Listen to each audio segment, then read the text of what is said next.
El presidente Donald Trump extiende la guerra comercial a todo el mundo. Estados Unidos anunció el cobro de aranceles a las importaciones que en los casos extremos llegan al 50%. Ecuador está en la lista de los países menos afectados por la guerra comercial de Trump. Las flores, el camarón, el banano y el cacao ecuatorianos pagarán aranceles del 10% y los exportadores nacionales aún calculan las repercusiones globales. El cabecilla de los choneros, José Adolfo Macías, fue acusado por la Corte Federal de Justicia de Nueva York de 7 cargos por tráfico de drogas y contrabando de armas. Los Estados Unidos aprueban la venta al Ecuador de fusiles y equipos militares por $64 millones para el combate al crimen transnacional. El correísmo vuelve a cuestionar al dólar, esta vez en una charla en el canal ruso RT, entre Ricardo Patiño, asambleísta electo, y Rafael Correa.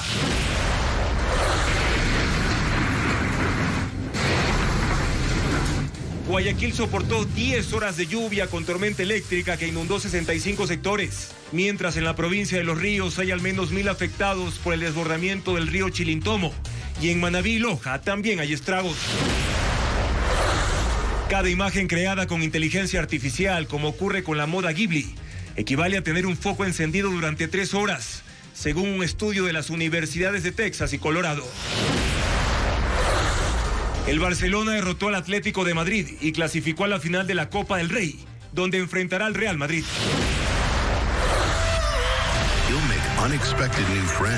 La belleza y riqueza marina de Galápagos es exhibida en un documental sobre los leones marinos que la cadena Disney estrenará este mes.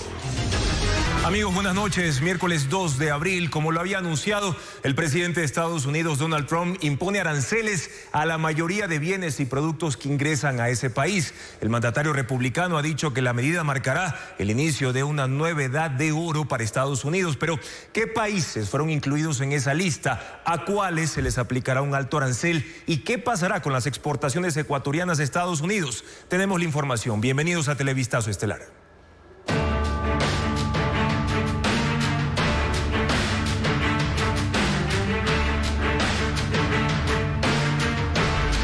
Ecuador, el efecto Trump.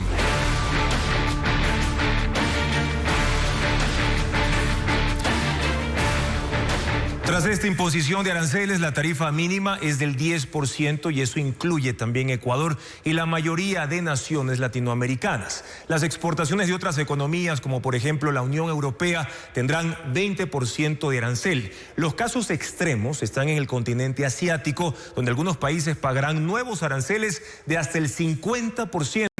Trump busca fortalecer la economía estadounidense, pero se advierte de la posibilidad de una guerra arancelaria si los más afectados toman represalias contra los Estados Unidos. Informa Pedro Jiménez. La anunciada imposición de aranceles a escala global por parte de Estados Unidos a las exportaciones de 160 países y territorios tomó forma esta tarde cuando desde los jardines de la Casa Blanca el presidente Donald Trump dio los detalles de su decisión. This is Liberation Day. Este es el día de la liberación que hemos esperado por mucho tiempo. Esta será de hecho la edad de oro de Estados Unidos, dijo. Y exhibió un gráfico con los aranceles. El más alto, 50% para Lesoto, país de África exportador de diamantes. 49% para Camboya y 46% para Vietnam, grandes exportadores de productos informáticos y electrónicos, así como textiles. 34% a China y 32% a Taiwán, principales vendedores de teléfonos celulares, computadoras, consolas de videojuegos, máquinas de oficina y equipos de radiodifusión. 20% será el arancel estándar para las ventas desde los 27 países de la Unión Europea, principales exportadores de productos médicos y automóviles. Para Latinoamérica, los aranceles más altos son de 18% para Nicaragua y 15% para Venezuela, mientras que la tarifa más baja es de 10% para países como Ecuador, Colombia, Chile y Brasil. México y Canadá no están en la lista en virtud del tratado comercial que tienen con Estados Unidos, aunque los productos que están fuera de ese acuerdo tienen fijado ya un arancel del 25%. Trump firmó los decretos convencido de que los aranceles serán un medio para fortalecer la manufactura estadounidense, equilibrar las balanzas comerciales y generar miles de millones de dólares para financiamiento interno y eventualmente poder reducir impuestos. Jobs and factories will come roaring back into our country. Los empleos y las fábricas regresarán con fuerza a nuestro país, dijo Trump. Y en última instancia, agrega, una mayor producción nacional significará una competencia más fuerte y precios más bajos para los consumidores. Aunque en un primer momento se teme un aumento de la inflación y una interrupción en la cadena de suministros. Analistas han señalado que este esquema arancelario demandará de más burocracia y se espera el anuncio de represalias por parte de algunos países. La vigencia de estos aranceles es de efecto inmediato. Esta medianoche entra en vigencia además el arancel del 25% para todos los vehículos y autopartes que vayan a Estados Unidos, una medida paralela anunciada semanas atrás. Ahora, en el caso de Ecuador, los productos más afectados serán los que no pagaban este impuesto del 10%, tales como el camarón, cacao y también el banano. En el siguiente reportaje, Adriana Bermeo explica que la Federación Ecuatoriana de Exportadores, FEDEXPORT, espera conocer los parámetros de esa decisión estadounidense. En la lista de los países afectados por la imposición de aranceles para exportar a Estados Unidos, Ecuador no sale tan mal librado. La tarde de este miércoles, el presidente Donald Trump anunció que el país pagará aranceles del 10%. La Federación de Exportadores y la Cámara de Comercio Ecuatoriano-Americana esperan que llegue la orden ejecutiva de Estados Unidos para conocer bajo qué parámetros se ejecutará esa decisión, pero ya tienen un balance inicial. Esta es una guerra comercial a nivel mundial y nosotros salimos bien librados dentro de lo que se puede en una guerra. Estados Unidos es el principal socio comercial de Ecuador. El año pasado la balanza comercial fue favorable con $2.307 millones. Se exportaron $5.043 millones y se importaron $2.736 millones. El país vendió a Estados Unidos 16% más que en el 2023 y compró 7% menos. Los productos que serán afectados son los que más se venden a ese país y que representan $2.681 millones al año en ingresos. Camarón, cacao, banano, que tenían el 0%, ¿no es cierto?, pasarán a pagar un 10%. Al ser una imposición arancelaria mundial, Ecuador también podría beneficiarse con la venta de otros productos como los arándanos y la pitahaya. Y habrá que ver producto por producto. Seguramente puede ser que en algunos productos ganemos, por ejemplo. En el brócoli, por decirle, nosotros pagamos un 15%, México y Guatemala pagaban 0%, ahora Guatemala pagará un 10%, es decir, si es que no es una sobretasa, estaríamos solo sobre un 5% adicional a Guatemala. Ecuador tiene entre sus desventajas no contar con un acuerdo comercial con Estados Unidos, una posición desfavorable con respecto a sus competidores directos, Colombia y Perú, que también tendrán un arancel del 10%. El cabecilla de los choneros, José Adolfo Macías Villamar, el Asfito, enfrenta acusaciones en Estados Unidos por tráfico de drogas y armas. De ser hallado culpable, podría enfrentar penas de mínimo 10 años de cárcel hasta cadena perpetua. Fabiola Santana puntualiza los cargos en contra de Fito. La Corte Federal de Brooklyn, Nueva York, acusa a José Adolfo Macías Villamar, alias Fito, líder de los choneros, de 7 cargos por conspiración para la distribución internacional de cocaína, uso de armas de fuego para promover el narcotráfico, contrabando de armas de fuego desde Estados Unidos y conspiración para la compra de armas de fuego a través de testaferros. El Departamento de Justicia de Estados Unidos dio detalles de la acusación. Informó que Fito, al menos entre 2020 y 2025, en alianza con el cartel de Sinaloa, operaba una red a gran escala, responsable del envío y distribución de toneladas de cocaína, y controlaba rutas clave de tráfico de cocaína desde Ecuador por Centroamérica y México hasta Estados Unidos. Además, según la justicia norteamericana, su organización cometió actos violentos contra fuerzas del orden, políticos ecuatorianos, abogados, fiscales y civiles, regularmente con armas de uso militar. Muchas fueron obtenidas mediante el tráfico y exportación ilegal desde Estados Unidos, empleando a personas a nombre de los choneros y las introdujeron a Ecuador. La acusación relata que los choneros recurrían a sicarios, así como a la corrupción y el pago de sobornos para garantizar su protección y lealtad. La Fiscalía Federal del Distrito Este de Nueva York califica a Fito como despiadado y un prolífico narcotraficante, que ha causado un gran daño a su propio país y a Estados Unidos. Esta misma corte fue la que juzgó a Joaquín El Chapo Guzmán, líder del cártel de Sinaloa, socio de Fito. Alias Fito está prófugo tras huir de la penitenciaría del Litoral en enero de 2024. Él podría ser condenado en Estados Unidos con una pena mínima de 10 años de cárcel hasta cadena perpetua. Estados Unidos tramita la venta de armamento a Ecuador. Según el Departamento de Estado, el gobierno ecuatoriano solicitó fusiles, equipo militar, apoyo logístico por $64 millones para combatir el terrorismo y también el crimen transnacional. Paul Romero con el informe. El gobierno ecuatoriano solicitó a Estados Unidos fusiles de última generación y equipos militares por $64 millones para reforzar las operaciones de combate contra el narcotráfico y el crimen transnacional. Este miércoles, la Agencia de Cooperación de Seguridad y Defensa entregó la certificación y notificó al Congreso de Estados Unidos el trámite para la venta. La agencia publicó la información en su página oficial con el título Ecuador, rifles M4A1 y apoyo. Ocurrió después de 4 días de la reunión privada que mantuvieron en Florida el presidente de Estados Unidos, Donald Trump, y el mandatario Daniel Noboa. El pedido de Ecuador incluye cargadores para los fusiles, manuales técnicos, capacitación y equipo logístico. La cantidad del armamento y sus componentes no fue revelada. El Departamento de Estado dice que la solicitud de Ecuador, país al que califica de socio importante para la estabilidad de la región, está entre sus objetivos de política exterior y seguridad para mejorar la capacidad operativa de las Fuerzas Armadas. La venta del armamento y apoyo logístico se implementará en fases, sin especificar fechas. Ecuador y Estados Unidos firmaron en 2023 un acuerdo para recuperar la capacidad operativa de las Fuerzas Armadas por más de $3.000 millones.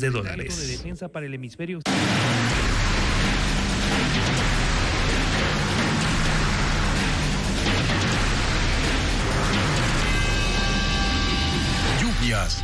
Los estragos aumentan. Guayaquil soportó la lluvia más intensa de este año. 10 horas de precipitaciones y también tormenta eléctrica sumado al aguaje causaron daños en 65 zonas. Las calles se inundaron, árboles y postes cayeron. Hubo también cortes de luz y autos se averiaron, como lo informa Luis Alfredo Zúñiga. Guayaquil inició abril con una lluvia torrencial y una fuerte tormenta eléctrica. En 10 horas cayeron 133 milímetros de agua, que equivalen al 65% de lo que cae en promedio durante todo el mes, y coincidió con el periodo máximo de aguaje. 65 sectores afectados, sobre todo en el norte y noroeste de la urbe.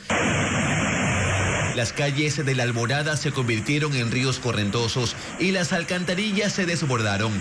En el canal de la Marta de Roldós se formó una cascada y el agua llegó hasta la cintura, al igual que en la cooperativa Julio Cartagena y Sociovivienda.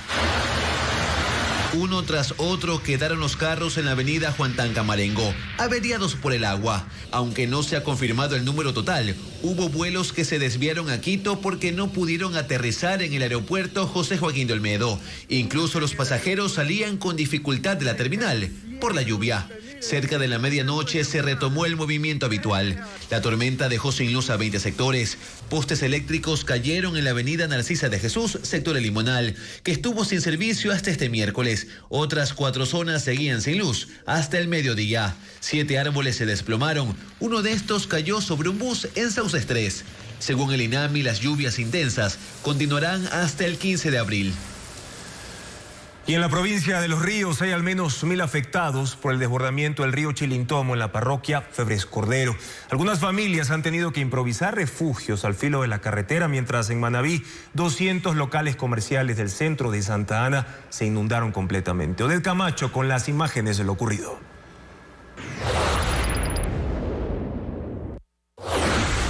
En la provincia de Los Ríos, el recinto Las Cañitas de Babahoyo ha quedado rodeado por el agua. Esta zona rural, que está en la parte más baja de la parroquia Febres Cordero, se inundó tras el desbordamiento del río Chilintomo. Al menos 200 viviendas y negocios dedicados a la venta de alimentos y carbón resultaron afectados. Uno de ellos es el de Hortensia Montesé. La creciente arrasó con 25 sacos de carbón. Dañó la madera y afectó los hornos donde preparaba la leña. Estaba seco. Solo ahí resumí agüita. Yo me subí. Oye, yo no sé cómo me levanto y miro el agua. inundadito. Son aproximadamente 1.000 personas afectadas. Los kioscos a un costado de la carretera principal que antes servían para la venta de alimentos, ahora funcionan como albergues improvisados.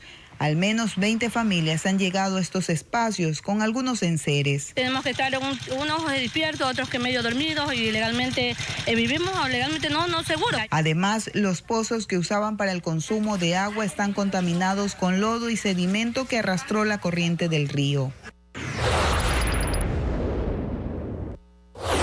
En Santa Ana, provincia de Manabí, un aguacero de 3 horas inundó al menos 10 cuadras del centro del cantón, donde se concentra gran parte de la actividad comercial. El mercado municipal, panaderías, tiendas de abarrotes y locales de venta de ropa y calzado escolar resultaron afectados. Desde anoche hasta esta mañana, decenas de comerciantes y obreros municipales trabajaron juntos para evacuar el agua, rescatar mercadería y maquinaria. Se estima que al menos 200 locales sufrieron afectaciones. Muchos de sus propietarios están preocupados, ya que no cuentan con seguro. Este año el seguro lo perdí, porque no tuve como para cancelarlo. La lluvia también anegó la vía que conduce al Cantón Olmedo en el sector Vizquije. Y en la carretera hacia Puerto Viejo, la quebrada de Estancia Vieja volvió a desbordarse.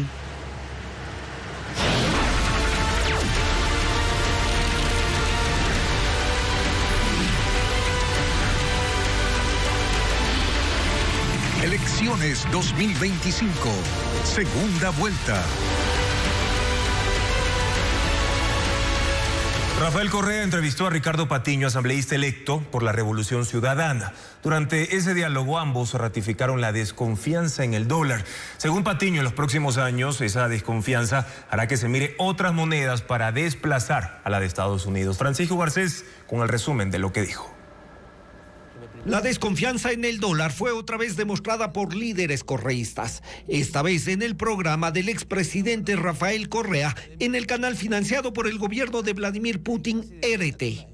El ex canciller del correísmo y asambleísta electo Ricardo Patiño dijo, sin mostrar evidencias, que la desconfianza al dólar es muy alta y en las próximas décadas se verá otra moneda que desplace a la estadounidense. El diálogo de media hora se centró en criticar las políticas de Estados Unidos cuando la candidata Luisa González ha hecho esfuerzos por acercarse a ese país.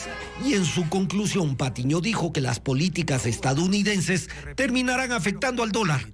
Otra vez sin referirse a algo concreto. Que mucha gente va a deshacerse de sus reservas en dólares y la va a poner en una canasta de monedas o la va a poner en otra moneda que le pueda tener confianza, pero los Estados Unidos por el abuso, es decir, el exceso del abuso, que suena muy feo, pero el abuso que han tenido de haberse apropiado, de haberse robado valores, riqueza de otros países. El nivel de desconfianza del dólar es tan alto que en las próximas, décadas, ellos van a perder. Coincidieron en que el dólar se debilita por la desconfianza creciente en Estados Unidos y otros países. Es una decadencia que no es que se la ve ya en este momento, pero los números, las cifras y los acontecimientos indican que va en una declinación sostenida. Con lo que ha pasado cuando los Estados Unidos están tomándose los bienes de Rusia, cuando en una conducta de piratería del siglo XXI se le robaron el oro a Venezuela, se le robaron una empresa petrolera, la refinería en los Estados Unidos. Correa y Patiño se suman a otros dirigentes de la Revolución Ciudadana que han criticado la dolarización y han planteado reemplazarla con otra moneda. La desinformación utilizando inteligencia artificial crece en las redes sociales según datos de esas plataformas y también de Lupa Media, que realiza verificación constante. Patricio Díaz informa que en la primera vuelta el 23% del contenido viral de la campaña utilizó inteligencia artificial. La campaña electoral de segunda vuelta está afectada por desinformación creada con inteligencia artificial. Lo dijo el académico y estratega en comunicación digital Andrés Jaramillo. Las publicaciones negativas contra ambos candidatos copan las redes sociales.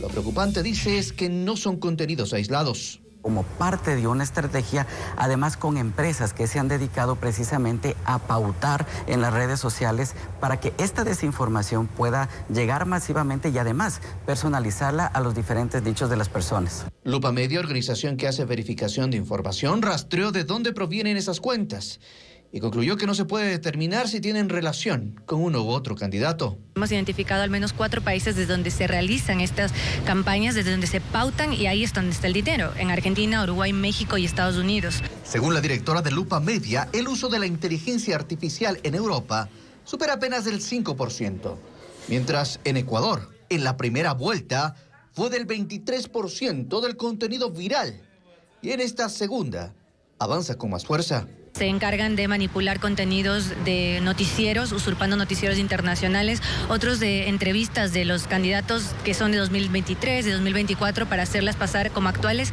y que además digan cosas que nunca dijeron, no, propuestas que nunca han mencionado. Jaramillo hace referencia también al uso de bots en el contenido digital de la campaña.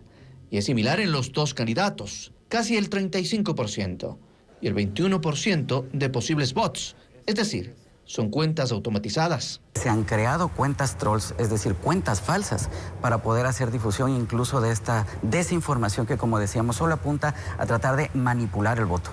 Sobre las interacciones, entre el 23 y 31 de marzo, Daniel Noboa tuvo 33.4 millones de interacciones en redes sociales. Luisa González, 22.3 millones, según las mediciones de Go Social Suite. Según los expertos, los candidatos por ahora están apuntando a mensajes más largos y un público que supera los 40 años. Las Fuerzas Armadas convocan a reservistas para brindar seguridad durante la jornada electoral del próximo 13 de abril por la segunda vuelta. Además, los estudiantes del régimen Costa Galápagos pueden cambiarse de institución educativa hasta el 13 de abril. Carla Delgado informa cómo acceder a estos y otros servicios ciudadanos. Las Fuerzas Armadas convocan a 1.800 reservistas para reentrenamiento y para el control interno de los recintos electorales el 13 de abril. Está dirigido a soldados de entre 19 y 45 años. Deben presentarse el martes 8 de abril a las 7 de la mañana con un certificado bancario, cédula de ciudadanía y tarjeta de identificación militar en las unidades indicadas en la página. En este enlace de la Dirección de Movilización www.virmo.mil.es, los soldados pueden actualizar sus datos. Hasta el 13 de abril, los estudiantes del ciclo Costa Galápagos podrán cambiarse de institución educativa fiscal en la página juntos.educacion.gov.es de forma gratuita y según la oferta educativa y su ubicación domiciliaria. Adicionalmente, se habilitó la línea 1-833-8222 para brindar asistencia a los estudiantes que tengan problemas durante el proceso. El SRI dispuso que aquellos que estén en el régimen RIMPE Emprendedor deben pagar el impuesto a la renta a partir del 10 de abril. Este grupo incluye a los negocios que generaron ingresos superiores a $20,000, pero inferiores a $300,000. El calendario señala que si el 9º dígito de la cédula termina en 1, la declaración deberá hacer el día 10 de abril. Para el número 2, el día de la declaración será el 12 de abril y así de forma consecutiva cada 2 días por dígito. La Comisión Interamericana de Derechos Humanos dio plazo al Estado ecuatoriano hasta el 8 de abril para informar las medidas adoptadas para atender adecuadamente a las personas con tuberculosis, así como la prevención que se implementa para evitar los contagios en la penitenciaría del litoral, un tema del cual las autoridades carcelarias en el país prácticamente no han dado información, como lo precisa Bessie Granja. Los cuestionamientos sobre qué pasa con los presos con tuberculosis en la penitenciaría del litoral ahora llegan desde afuera. La Comisión Interamericana de Derechos Humanos, CIDH, difundió este martes un comunicado en el cual solicita al Estado ecuatoriano información detallada sobre la situación del acceso a la salud de los prisioneros, las medidas adoptadas para atender a quienes padecen de tuberculosis y qué se realiza en el penal para prevenir contagios. El organismo le da plazo a las autoridades ecuatorianas para enviar estos datos hasta el martes 8 de abril. Fernando Bastias, del Comité Permanente por la Defensa de los Derechos Humanos, explica el alcance de esa disposición. No es solo de arrojar cifras y decir tenemos tantas muertes y tenemos tantos enfermos y estamos atendiendo a todos, sino una información detallada y real. Y estamos seguros que la Comisión Interamericana valorará la veracidad de la información que se aporta. Según datos del Ministerio de Salud, en las cárceles del país se registran 1.131 presos con tuberculosis. De ese número, 553 están en la penitenciaría del Litoral y 174 fueron contagiados en lo que va de 2025. Sin embargo, esta cartera de Estado no precisa cuántos reos fallecieron por tuberculosis en los centros de privación de libertad. Cuando Televistazo consultó eso a la subsecretaria de Vigilancia el pasado 26 de marzo, en una entrevista sostuvo que no pueden pronunciarse. Porque recuerde que son personas privadas de la libertad. Esto está a cargo la Fiscalía General. Entonces nosotros no podemos argumentar algún resultado mientras no tengamos el documento oficial. El Servicio de Atención a Privados de Libertad SNAI tampoco ha respondido a los pedidos de información enviados por este noticiero. Los datos que la CIDH solicitó al Estado ecuatoriano permitirán conocer la situación completa sobre la tuberculosis en esa prisión. El síndrome de intestino irritable es una de las enfermedades que más afecta a la población. Carla Delgado explica que el estrés es uno de los factores determinantes y que aumenta las posibilidades de padecerlo.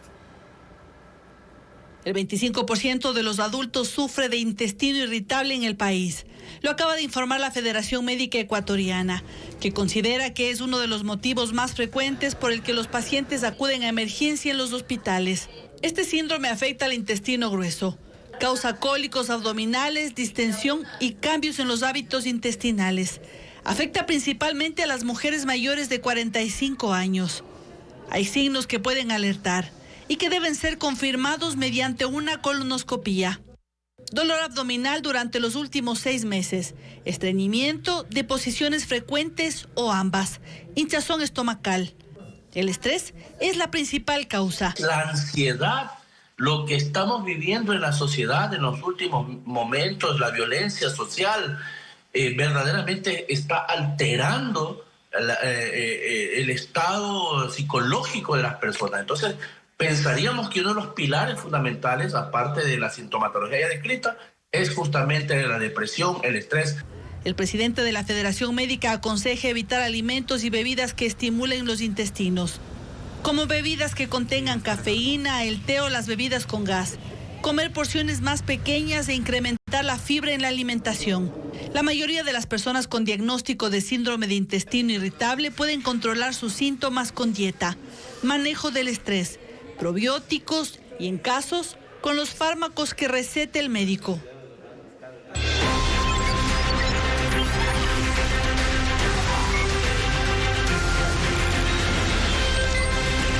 Mundo. El ministro de Defensa de Israel anuncia la ampliación de las operaciones terrestres en Gaza para tomar control de áreas en el sur y anexarlas temporalmente a la zona de seguridad de su país. Israel amplía su ofensiva en Gaza con la operación Poder y Espada, con tanques y otros vehículos de guerra en el sur de la franja. Se han emitido órdenes de evacuación ante la nueva misión de la fuerza militar. El ministro de Defensa, Israel Katz, señala que se trata de zonas que en su mayoría han sido destruidas por los combates previos que buscan limpiar las áreas de terroristas de Hamás. El objetivo es tomarlas para anexarlas a las zonas israelíes de seguridad, consolidando el control de la zona. Katz se dirigió a los gazatíes animándolos a efectuar nuevas protestas contra el grupo Hamás, luego de una semana de manifestaciones de opositores que también buscan liberarse de la organización terrorista y su ala política, que gobierna Gaza desde 2017. El anuncio de la nueva operación terrestre ha sido rechazada por el Foro de Familias de Rehenes, que denuncia que esta ampliación del control pone en riesgo a los 59 rehenes que siguen en manos de Hamás y que la organización se ha negado a liberar, lo que motivó a Israel a romper la tregua en marzo. El senador de Nueva Jersey, Cory Booker, rompió el récord del discurso más largo en la Cámara. Habló durante 25 horas y 5 minutos. En su intervención, denunció las políticas del presidente Donald Trump, calificándolas de una amenaza para la democracia. Booker comenzó a hablar el lunes a las 19 horas y concluyó ayer a las 20 horas con 5 minutos. En ese tiempo, no fue al baño, tampoco se sentó y solo hizo pausas para responder preguntas de otros senadores.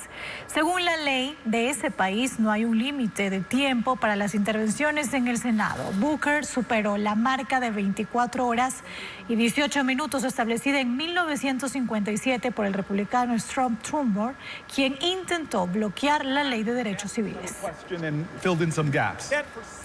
Y el expresidente de Costa Rica y premio Nobel de la Paz, Oscar Arias, afirma que el gobierno de Donald Trump le revocó la visa estadounidense B1, B2 de turismo y negocios.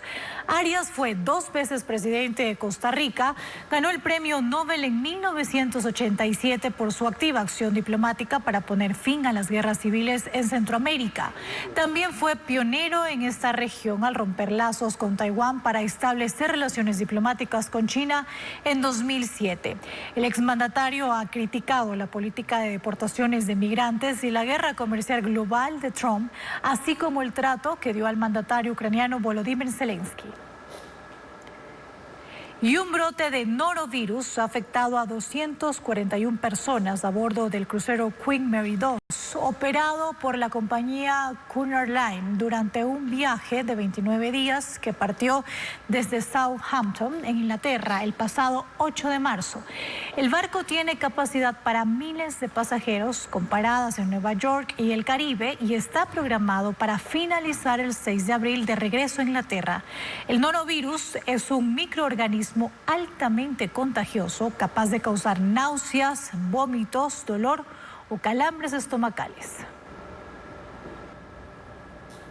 La Casa de la Música en Quito tiene para este 2025 una agenda con 200 eventos con los que busca conmemorar sus 20 años de difusión del arte en el país. Un espacio que ha sido escenario de conciertos y recitales, aunque en esta ocasión se preparan para presentar la ópera Cosi fan tutte. Estefanía Arias con más información de estos eventos.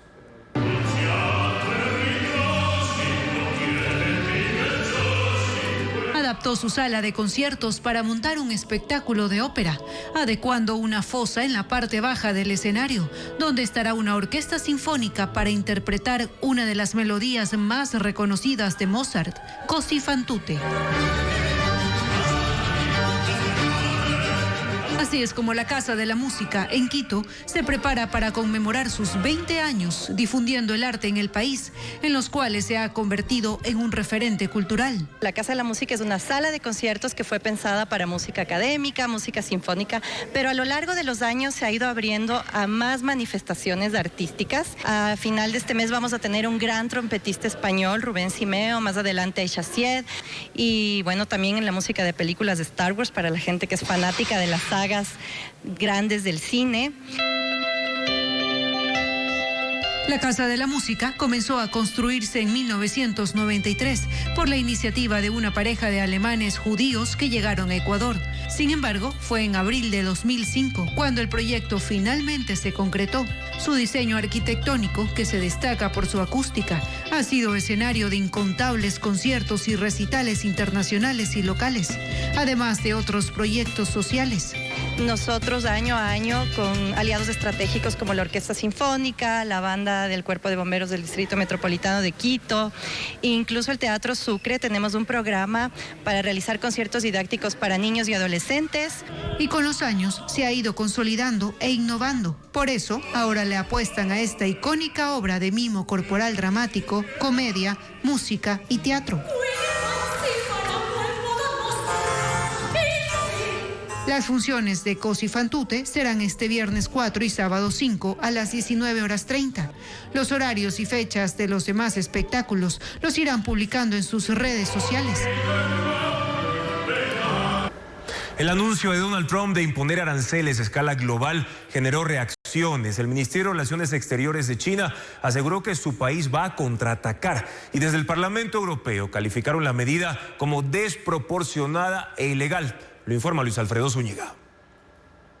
El mundo conoció este miércoles los aranceles que Donald Trump impuso a 160 naciones y territorios y generó reacciones. Wang Yi, ministro de Exteriores de China, país que recibirá el 34% de aranceles, mostró su rechazo y aseguró que su país contraatacará. Desde Europa también respondieron. En un comunicado, Berlang, presidente del Comité de Comercio del Parlamento Europeo, hizo una dura crítica. Dijo que no era el día de la liberación, como lo llamó Trump, sino de la inflación. Aseguró que es una medida injustificada, ilegal y desproporcionada, que solo puede conducir a una escalada arancelaria y una espiral económica descendente para Estados Unidos y el mundo. Afirmó que la Unión Europea responderá con medidas legales. Karin Keller-Sutter, presidenta de la Federación Suiza, publicó en X: el Consejo Federal ha tomado nota de las decisiones de Estados Unidos y determinará rápidamente los próximos pasos, mientras el primer ministro de Suecia, Ulf Kristersson, afirmó que su país continuará defendiendo el libre comercio y la cooperación internacional. Laura Sarabia, ministra de Relaciones Exteriores de Colombia, aseguró que la decisión reorganiza las reglas del comercio mundial y que protegerán su industria. El presidente de Chile también se mostró contrario a la medida. Señaló que Trump parece pretender ser un nuevo emperador. Cuando se imponen aranceles de manera unilateral, sin considerar las reglas mutuamente acordadas, dejando de lado cualquiera de los principios que rigen el comercio internacional, por ejemplo, a través de la OMC, y rigiéndose a través de la ley del más fuerte. Horas antes del anuncio, el presidente de España, Pedro Sánchez, se reunió con empresarios y representantes de sindicatos para analizar una posible respuesta nacional y europea. Aseguró que España protegerá a sus empresas y trabajadores y seguirá apostando por un mundo abierto.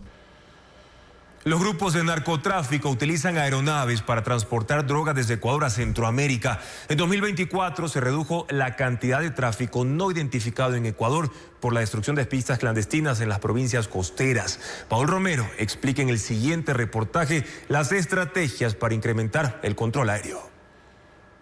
Las Fuerzas Armadas y la Policía han identificado 30 jurisdicciones en 6 provincias con pistas clandestinas y rutas aéreas que se utilizan para transportar la droga desde Ecuador a Centroamérica. Según informes oficiales, desde 2022, los narcotraficantes modificaron las avionetas con tecnología para eludir controles, aumentar de 5 a 10 horas la autonomía de vuelo e incrementar la capacidad de carga. Cambios que les ha permitido operar en pistas no controladas por la Dirección de Aviación Civil. La Fuerza Pública ha detectado tráfico aéreo no identificado a lo largo de la costa del Pacífico. Esmeraldas en San Lorenzo y Concepción. En Manabí, San Mateo, Jipijapa, Montecristi, Jama, Portoviejo, Jaramijó, Manta. En Santa Elena, Olón, Ayangue, Chanduy, San Pablo. En Guayas, Isla Puná, Naranjal, Milagro, San Carlos, Balsar, El Triunfo, Yaguachi, Nobol, Lomas de Sargentillo, Pedro Carbo, Simón Bolívar. En Los Ríos, Palenque, Vinces, Babahoyo, San Juan. En Cañar, La Troncal y Pancho Negro. En 2024, la Fuerza Aérea inhabilitó 30 pistas clandestinas en estas jurisdicciones, 22 más de las destruidas en 2023. En la Estrategia Integral de Seguridad, las Fuerzas Armadas aprobaron un plan de inversión para reforzar el control del espacio aéreo, con un nuevo sistema de vigilancia por $45 millones. Incluye radares, comunicación satelital, centro de mando y control que deben entrar en funcionamiento este año. El plan prevé recuperar 18 aviones de interdicción Super Tucano. 50 patrulleros entregó el gobierno de Daniel Noboa a la Policía Nacional para reforzar los operativos de control en Guayaquil, Durán y San Borondón. Los vehículos cuentan con cámara delantera, faros robóticos y otras tecnologías necesarias para el servicio policial. Actualmente son 1.200 vehículos que dispone la policía para esos 3 cantones de la provincia del Guayas. La entrega se llevó a cabo en el cuartel modelo de Guayaquil con la presencia del ministro del Interior, John Reinberg, quien anunció que en los próximos meses se van a incorporar 400 patrulleros en los ejes viales del país.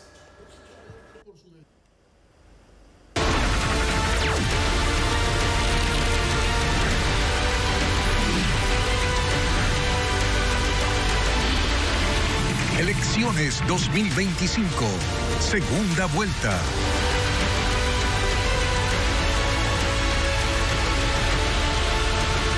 De cara a la segunda vuelta electoral, Daniel Noboa busca votos en las comunidades indígenas de 2 provincias de la Sierra, mientras que Luisa González intenta convencer a los indecisos de Guayaquil y Santa Elena. Por eso sus actividades proselitistas hoy se concentraron en esas localidades de la costa ecuatoriana.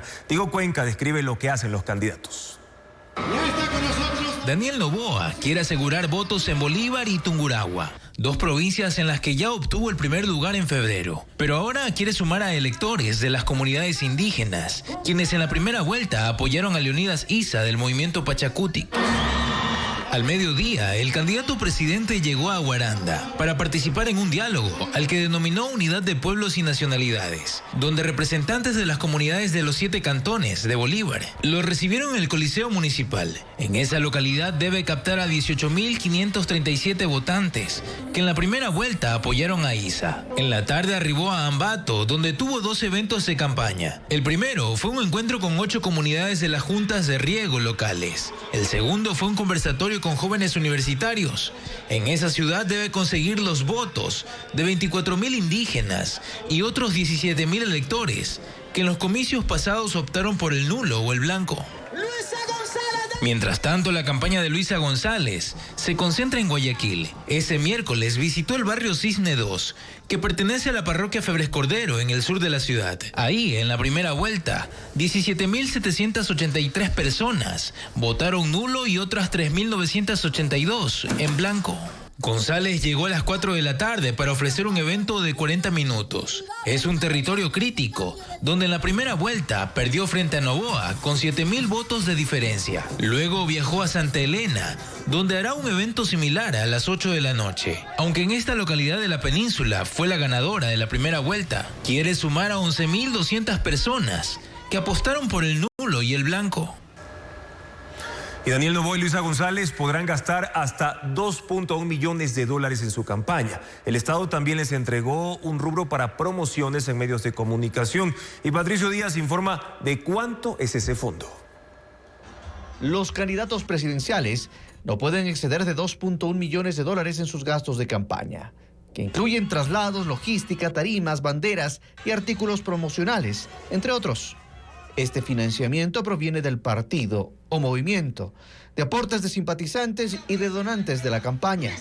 Esas cuentas deben ser presentadas al CNE 90 días después del sufragio. Las sanciones por no justificar van desde multas hasta la pérdida del cargo del candidato y la eliminación del movimiento o partido. Los candidatos también se benefician del fondo de promoción electoral que el Estado paga directamente a los medios por propaganda. El CNE definió que Daniel Noboa reciba $421.100. Luisa González debía recibir lo mismo, pero al tener una alianza con Reto, tiene un 20% adicional. En total, $589.540.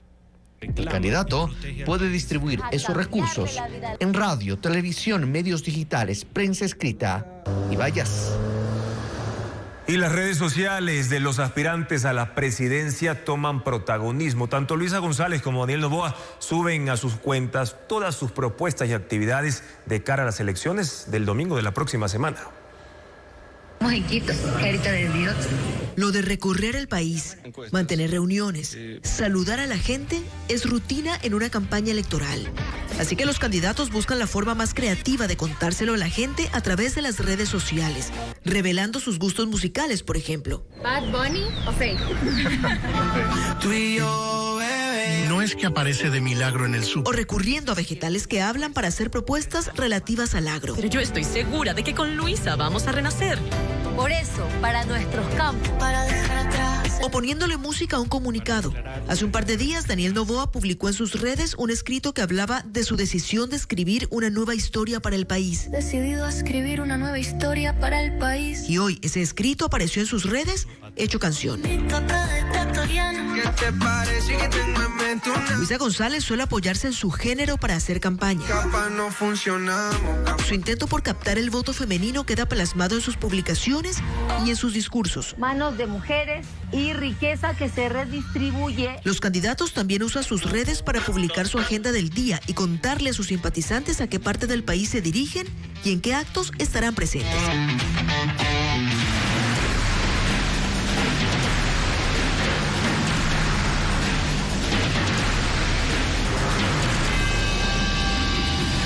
lluvias, los estragos aumentan. Un torrente atravesó una casa llevando troncos, muebles, colchonetas esta tarde en Balsas, provincia del Oro. Allí se desbordó el río y las quebradas Santa Elena y San Roquito. La corriente, con una fuerza inusitada, anegó las calles, dejando atrapados vehículos y también peatones. Algunas familias incluso tuvieron que evacuar sus hogares y la Secretaría de Gestión de Riesgos confirmó que 3 viviendas están afectadas y hay daños también en el sistema de agua potable y energía eléctrica. De igual forma, las lluvias en Loja han intensificado los deslizamientos, especialmente en el sector Nangora, esto en el sur de la ciudad, donde varias casas están en riesgo. Mientras algunas familias se han evacuado, otras permanecen entre la incertidumbre y la falta de respuestas por parte de las autoridades. Y en el norte, el temporal también provocó inundaciones que afectaron espacios comunitarios. Con el incremento de las lluvias en Loja, los deslizamientos se han vuelto constantes en el cerro del sector Nangora, al sur de la ciudad. En esta zona hay alrededor de 300 viviendas y al menos 12 casas están frente al punto más crítico. El municipio estima que si las precipitaciones continúan, podrían desprenderse entre 10.000 y 13.000 metros cúbicos de material rocoso. La Secretaría de Gestión de Riesgos ha recomendado la evacuación, pero hasta ahora solo 6 familias han salido, entre ellas la de Santiago Sánchez. Rocas cayeron sobre la parte delantera de su casa, donde funcionaba un negocio de fritada, provocando pérdidas cercanas a los $10.000. Los escombros también han caído sobre la vía que conecta a Loja con las parroquias surorientales y parte de Zamora Chinchipe. Una excavadora, una cargadora y 2 volquetas se mantienen en el sitio retirando el material. Por seguridad, el paso se cerrará todos los días desde las 8 de la noche hasta las 6 de la mañana. En el norte de la ciudad, el temporal también ha causado daños. Bastaron aproximadamente 45 minutos de lluvia para que se inundara una iglesia y su casa parroquial en el sector Carigán. La mañana de este miércoles, 50 personas ayudaron a limpiar el sitio.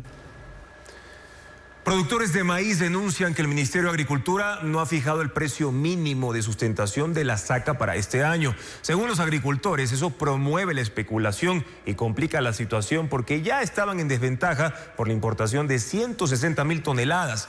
Diego Cuenca explica el conflicto en ese sector productivo.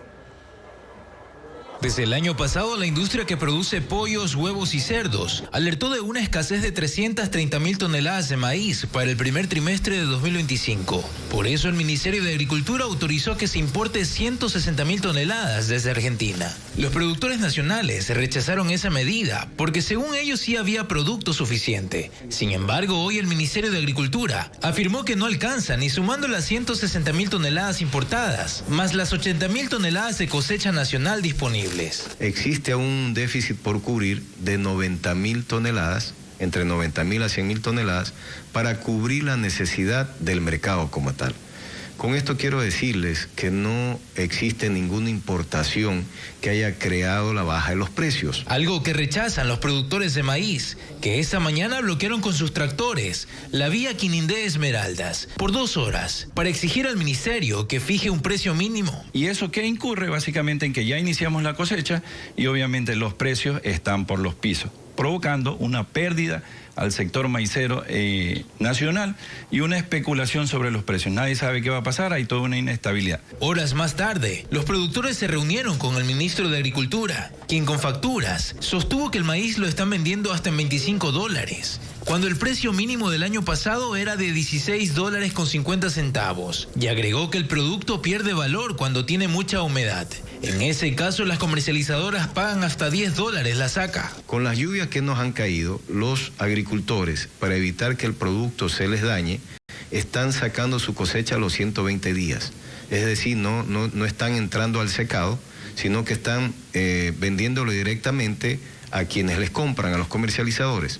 En la reunión que se realizó en Guayaquil, el Ministerio de Agricultura aclaró que no han autorizado importaciones para este año y no fijaron una fecha para determinar los nuevos precios de la saca de maíz. Sin embargo, escucharon las propuestas de los campesinos y por las discrepancias que hay entre los agricultores, el Ministerio aseguró que para futuras reuniones sobre el precio incluirá a otros representantes de los productores.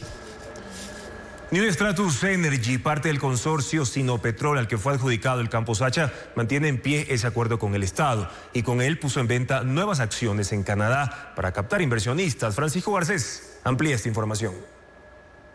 La adjudicación del Campo Sacha al consorcio Sinopetrol sigue en pie. El gobierno no ha derogado la resolución de adjudicación y una de las empresas, parte del consorcio, colocó nuevas acciones en Canadá para conseguir capital para su cuota inicial del proyecto. New Stratus Energy, empresa canadiense que tiene el 40% del consorcio al que el gobierno adjudicó el campo, lo confirmó en un comunicado fechado el 31 de marzo y enviado a sus inversionistas, en el que informa que emitió 572 millones de recibos de suscripción en la Bolsa de Toronto para recaudar 120 millones de dólares hasta el 10 de abril. Es el monto que le falta para completar 600 millones de dólares que tiene que aportar al consorcio Sinopetrol para cubrir los 1.500 millones de dólares exigidos por el gobierno como pago inicial para la concesión. HFI Research, empresa especializada en investigación del sector energético, informó que la petrolera Shell financia los otros 480 millones. New Stratus Energy dice que sus expectativas están sujetas a los riesgos relacionados con la industria petrolera, las condiciones económicas en Ecuador, posibles cambios en leyes, políticas gubernamentales y condiciones de mercado. La empresa canadiense da por vigente la adjudicación del Campo Sacha, pese a que el gobierno la declaró cerrada porque el consorcio Sinopetrol, también integrado por la empresa china Amodaimi, no pagó los 1.500 millones de dólares hasta el 11 de marzo. El gobierno, que se sepa, no ha derogado la resolución con la que el 28 de febrero adjudicó el Campo Sacha, y la Comisión de Fiscalización de la Asamblea que investiga ese proceso también ha denunciado su vigencia. 3 veces ha llamado a comparecer a las autoridades de energía sin éxito. La empresa HFI Research, en un análisis sobre la adjudicación, concluye que el contrato se firmará si Noboa gana la reelección el 13 de abril. Incluso dicen que esto sucederá hasta el 16 de este mes. El Instituto Nacional de Estadística y Censos, el INEC, está bajo la lupa de la Contraloría. Los contratos de promoción, impresión y adquisición tecnológica tienen responsabilidades administrativas por irregularidades en los procesos de contratación. Más de 17.000 tablets que se usaron para recolectar datos fueron adquiridas inobservando trámites en la compra pública, como lo informa Hernán Higuera. Para el 8º censo de población y 7º de vivienda que ejecutó en noviembre del 2022, el INEC compró 17.139 tablets que costaron $2.383.000. Esa compra tuvo, según Contraloría, irregularidades en el proceso. La compra se hizo inobservando especificaciones técnicas y requisitos básicos como la velocidad del procesador, capacidad de almacenamiento o georreferenciación adecuada, elementos vitales para un proceso masivo de recolección de datos. Los resultados de auditoría de Contraloría dicen que, entre otros problemas, esas tablets que debían ubicar direcciones dieron 2.218 coordenadas fuera del territorio nacional. Las tablets no tenían garantía ni soporte técnico. Según las normativas del CERCOP, debían ser recompradas por el proveedor. Eso no ocurrió.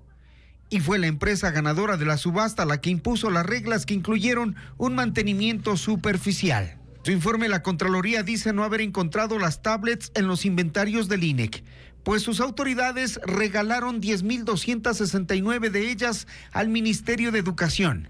Otras 4.132 al Instituto de Evaluación Educativa y a la CENESID. Y en bodegas del INEC, 2.738 tablets sin uso. Las sanciones serán administrativas para algunos funcionarios del Instituto de Estadísticas y Censos, a los que Contraloría les impondrá multas de entre $470 y $9.400, según el grado de responsabilidad. El temor de que se repita una tragedia como la ocurrida en el puente Gonzalo y Casa Cornejo está vigente, pese a que el Ministerio de Obras Públicas asegura que el plan de conservación de la red vial estatal se cumple a cabalidad. Hay hechos que justifican una duda razonable. Veamos. Describir el estado de todos los puentes del país sería imposible. No son pocos, son más de 1.200 en total. Algunos responsabilidad del Ministerio de Transporte, otros de las prefecturas, unos más de los municipios y hay hasta los que están concesionados, es decir, en manos de la empresa privada. como este, por ejemplo, que está a la entrada del cantón Yaguachi en la provincia del Guayas. Nosotros dentro del contrato de concesiones está lo que es la labor de supervisión. Lo que los técnicos de la prefectura hacen generalmente es levantar un informe y enviárselo a la concesionaria. En este puente en particular ya hay recomendaciones.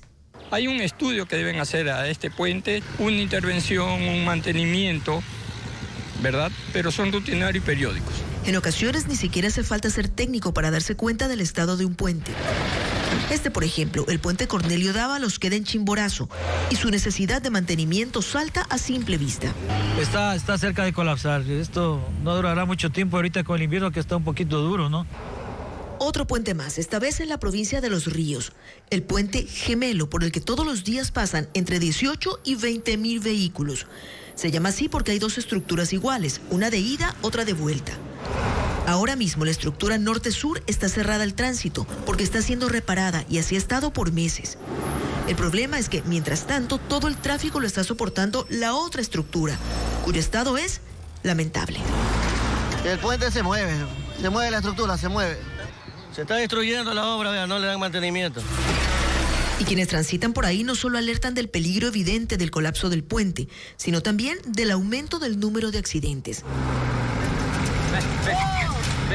Ecuavisa consultó al Ministerio de Obras Públicas acerca del estado de los puentes en general y la respuesta llegó no en una entrevista, sino en un comunicado. Entre otras cosas, confirman que de los 1.209 puentes existentes, el 66% está en buen estado, pero el 27% está en estado regular y el 6% en mal estado. A la pregunta de si hay posibilidad de que lo que pasó con el puente Icaza Cornejo se repita, es decir, si pudiera ser que se derrumbe otro puente, la respuesta es extensa y poco concreta.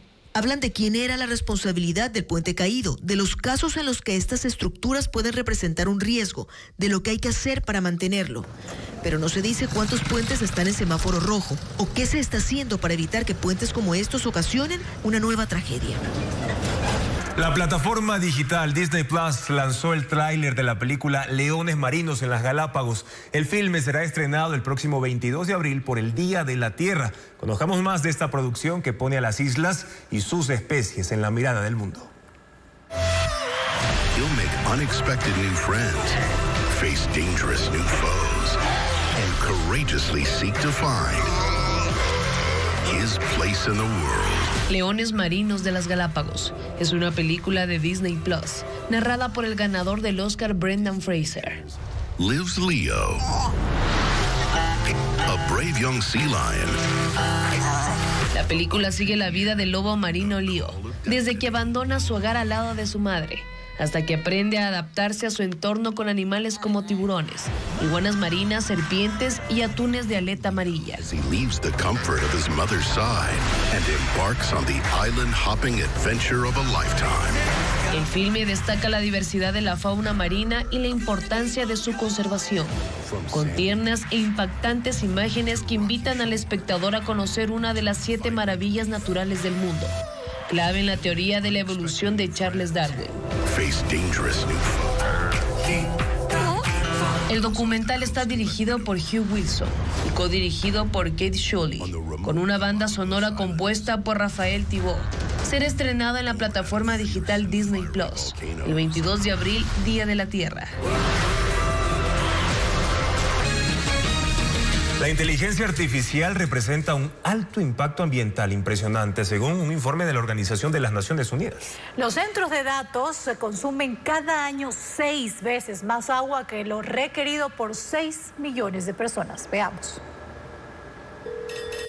La Organización de Naciones Unidas para el Medio Ambiente en 2023 afirmó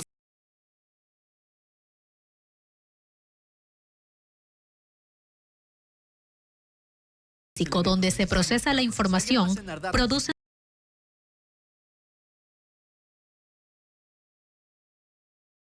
sustancias tóxicas, consumen 6 veces más agua al año que Dinamarca, un país con 6 millones de habitantes. Un informe en 2024 de la Universidad de Colorado y la Universidad de Texas estima que cada imagen creada por la inteligencia artificial consume 3.45 litros de agua. La creación de 1 millón de ilustraciones estilo Ghibli gasta 3.4 millones de litros, equivalente al consumo de 25.000 personas al día.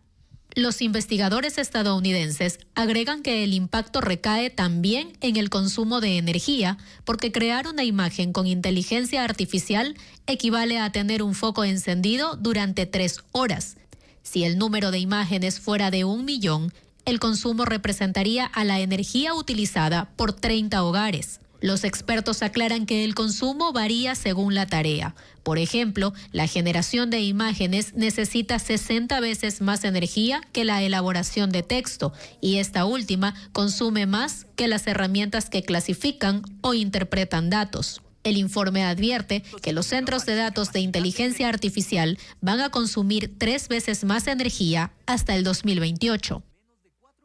El Museo Antropológico y de Arte Contemporáneo MAC en Guayaquil vuelve con su ciclo de cine. En esta ocasión, uno de animación adulta. Además, en Quito se presentará la obra Juro que esto nunca volverá a suceder así en la Asociación Humboldt. Estefanía Arias a continuación con la agenda cultural. Son cuadros, fotografías y utensilios que muestran la historia del cacao en el país. El origen, domesticación y uso social del cacao. Una exposición que se inauguró en el Museo Pumapungo en Cuenca, con piezas arqueológicas de la cultura Mayo Chinchipe y obras de la artista Laura Vergara. La muestra gratuita estará abierta hasta el 30 de mayo, de martes a domingo, de 10 de la mañana a 5 de la tarde. Hay personas que piensan que la vida es un poco enrevesada. Inspirada en la relación por carta que el director de este filme, Adam Elliott, tuvo durante 20 años con un amigo de Nueva York, Mary and Max es una de las 4 películas que serán proyectadas en el ciclo de cine de animación adulta que organiza el Museo Antropológico y de Arte Contemporáneo MAC en Guayaquil. Un género que destaca su potencial técnico, estético y narrativo. ¿Cuántos años tienes, hijo? Las funciones gratuitas serán todos los viernes del mes a partir de este 4 de abril a las 19 horas. 3 actrices en un espacio sin referencia, donde el presente se desparrama. Ellas corren, gritan, se empujan. Una obra donde todo se desborda.